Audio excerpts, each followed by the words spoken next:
What's up, everybody? Welcome back to another episode of the Bourbon Pour. I'm Jordan. I'm Brian. Got a really interesting one here. So we've all heard 4-grain. We've all heard multi-grain. Brian, this bottle here has 7. Yeah, when you told me that, I was like, I don't know if I've ever heard of that. Yeah, I had never heard of it either. Our friend Tom Blanford, who has provided us with a lot of reviews, wanted to get our thoughts on this. So this is actually a barrel pick. So this is from Spirits of French Lick, Indiana Distillery. It's a barrel pick for big red liquors, aged 7.5 years, 117.9 proof. So here we go. Here's the 7 grains, and we're going to put this on the screen. 54% corn, 10% oats, 10% wheat, 11% rye, 9% caramel malt, 4% rye malt, and 2% kasha. And kasha, I'm told by Tom, is buckwheat. Oh, okay. So I don't think I've ever had any whiskey with oats in it. I haven't either. And it says double pot still. So if that means something, I don't know what the hell that means, but I guess that went through the pot twice. Pot twice would be my guess, So, yeah. I don't know if that's normal or if that's special or what. It's kind of what I get there. It's a strange nose, and it's not that it's a bad nose. It's just no, it's not bad. It's just I can't pull out any traditional. There is elements in it. It's grainy. Well, it should be. Super grainy because there's 7 different grains in there. That was a terrible analogy. Hot take: the 7-grain bourbon is grainy on the nose. Kind of weedy, I guess was the word. Yeah. So it's in all seriousness, kind of a wheat field kind of thing. Yeah. There's no funk with it. There's no spiciness necessarily. Maybe a touch. There is if you really got to search for it, you got to get down in there. There is a lighter caramel note. It's kind of layered in there. Yeah, it must be that 2%. Yeah. Buckwheat. Yeah. That's the buckwheat coming through. Kasha is what it's called. So.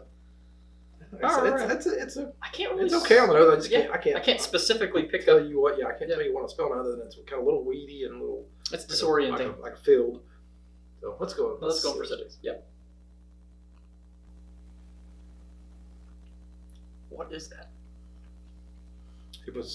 I'm disoriented. It was really light when I first started tasting it, and then it went a whole different direction. It waits till the back of the palate for everything to come up. I thought I was getting like an apple. That it turned quick, so I don't know if that's what it actually was or not. I'm going to add a little bit of water. Right, a little helpful tip. If you want to bring out some elements, add a little bit of water. A couple drops for me. I don't know if you want any. Yeah.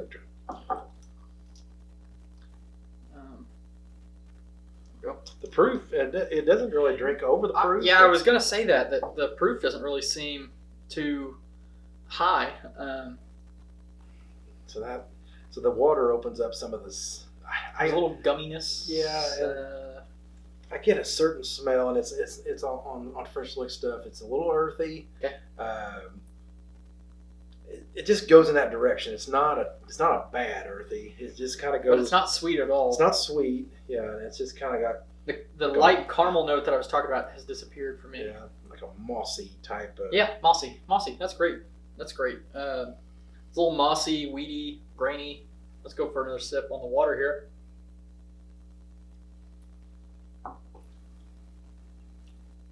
I think the couple drops of water brought out a little bit of a richness that is kind of, I don't know if I would say chocolate. I was going to say chocolate. Okay.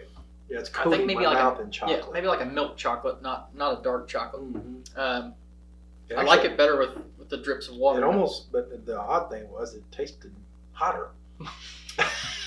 It opened up some of maybe the rye spice or something, and maybe that's what it is. Yeah, it tasted. I thought it tasted a lot better with the 2 drops of water. Yeah, it tastes. It really improved it with water. Opened it up, and maybe we need to start doing that more.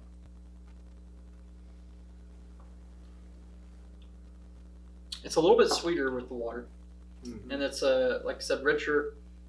The chocolate is there. Definitely get the chocolate. It's almost. I want to say it's a one-noter, but it's a one note that I can identify. So I think there's more going on there. So I'm not picking it up. Yeah, but the chocolate is we really good. We just named off like four different elements. Yeah. So that's not bad, right? Yeah, so I think there's more to it. It seems pretty complex. And yeah. I would say this is something with that much grain in it is probably going to open up as the barrel. Sure.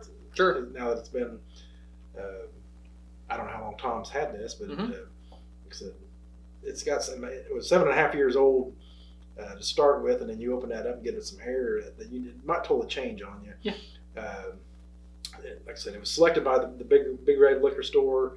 I don't know how many they did. It was just so I don't know if it's still available, but go find yourself one. I think that's interesting. It's good. It's interesting. Yeah. So Tom tells me that this was $49.99 at Big Red Liquors, like you said. If they still, depending on how many they bought and how long Tom had this, $49.99. Whether it's still available. I say that is interesting enough that $50 is probably a deal. Yeah, probably 7.5 years. Yeah, there's gonna be some people that probably taste that and don't like it. Sure. Like with almost everything, there's people out there that are gonna love it. People are gonna hate it. But like you said, for $49, worth a shot to see if you like some of these different elements that are in this one. I feel like this would be a cool bottle to take to a bottle share. You know, like, because it is so unique. I think a lot of times with bottle shares, we need to do a bottle share video of, like, you know, top bottles to take to bottle shares. Right. I think with bottle shares, and you know, I saw this question in a Facebook group, like, what do I bring? What do I bring? And people were saying, because the guy said that he had these unicorns. Should I bring that? And everybody's like, no, don't do that. Save that for, you know, your really close friends and all that.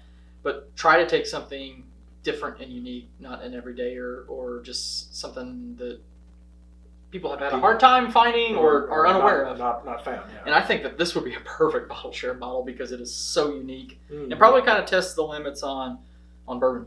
Because it is bourbon. Yeah, bourbon. So I think that is probably would be a perfect bottle. Kind of actually surprised me. That's a pretty good price. Yeah. It's 7.5-year-old bourbon. Yeah. And then it's which is their own distillate. Right, own distillate. It's they're kind of a small batch operation. And, so they produce I'm sure it's fairly good size, but for the most part, they're not putting out stuff like Jim Beam or anything like that. I was expecting it to be 70 to 80. Yeah, I figured in craft it's gonna be $80. Right. I'd be all over that. Yeah, $50. I think that's interesting enough that if you're at Big Red Liquors to pick one of those up. So, all right. Well, do you have anything else to add to it? All right, cool. So we really want to thank Tom Blanford, our good friend, for providing this bottle for us to review. We think that this has been kind of a fun experience. So appreciate that, Tom. And we're going to end this episode the same way that we always do, and that is when you're with your family and your friends, always share your whiskey.